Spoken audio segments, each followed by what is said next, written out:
Oleh karena kemurahan Tuhan ku ada sampai hari ini. Dalam nama Bapa dan Putra dan Roh Kudus. Amin. Haleluya. Shalom Aleichem. Berjumpa lagi dengan saya pada perenungan hari ini, tanggal 7 Desember 2020. Iman mendatangkan keselamatan. Bacaan liturgi hari ini diambil dari kitab Yesaya 35 ayat 1 sampai dengan 10 dan Injil Lukas bab 5 ayat 17 sampai 26. Saudara-saudaraku yang terkasih di dalam kasih Kristus, keselamatan bagi umat Tuhan seperti yang dinubuatkan oleh Nabi Yesaya pada bacaan pertama hari ini sungguh nyata dan terlaksana.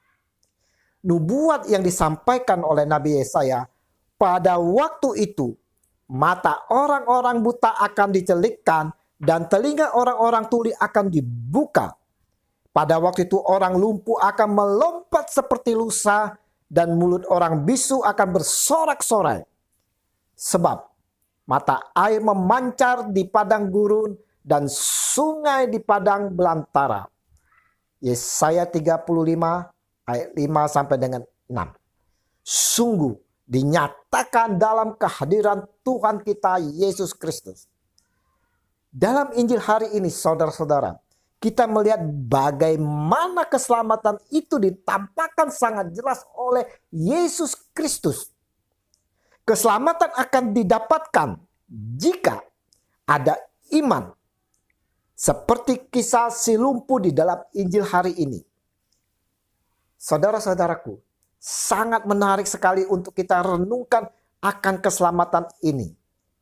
Pertama, si lumpuh yang tak mampu berjalan untuk berjumpa dengan Yesus, banyak orang mengusung dia, diusung oleh beberapa kerabatnya. Pertanyaannya, kenapa kerabat-kerabatnya mengusung si lumpuh? Tahu saudara-saudara? Karena mereka tahu Yesus mampu melakukannya yang terbaik bagi si lumpuh. Dan iman orang banyak inilah yang membangkitkan iman si lumpuh. Di dalam kehidupan kita saudara-saudara, juga ada banyak hal di mana kita tidak berdaya. Kita lumpuh. Mungkin lumpuh semangat, lumpuh harapan, lumpuh rohani, dan lumpuh tenaga. Kita tidak bisa sendirian untuk menangani masalah ini saudara-saudara. Kita membutuhkan keluarga, membutuhkan teman-teman seiman, komunitas di dalam segala hal kelemahan kita. Mereka-mereka inilah yang dapat membangkitkan kita, membangkitkan iman kita. Melihat ini saudara-saudara, kita tak dapat hidup terpisah dari mereka. Kita tidak dapat terpisah dari komunitas kita, dari gereja, dari saudara-saudara kita, keluarga kita. Sebagai anak-anak Tuhan, kita tak mengenal kalimat uruslah dirimu sendiri. Kita tak mengenal saudara. Kita dipanggil dan diperintahkan untuk terlibat dalam kehidupan orang percaya lainnya.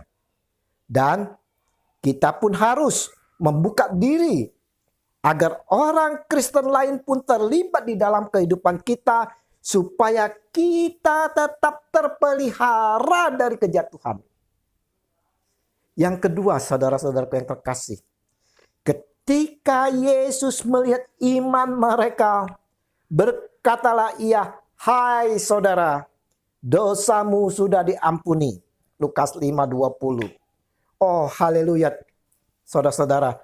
Tuhan menyatakan dosamu sudah diampuni. Ternyata keselamatan atau kesembuhan dapat kita terima kalau dosa kita telah diampuni. Dengan kata lain saudara-saudara, kalau kita mau memperoleh keselamatan, maka kita mau bertobat, mengakui dosa kita.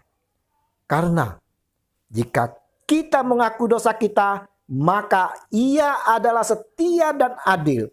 Sehingga ia akan mengampuni segala dosa kita dan menyucikan kita dari segala kejahatan.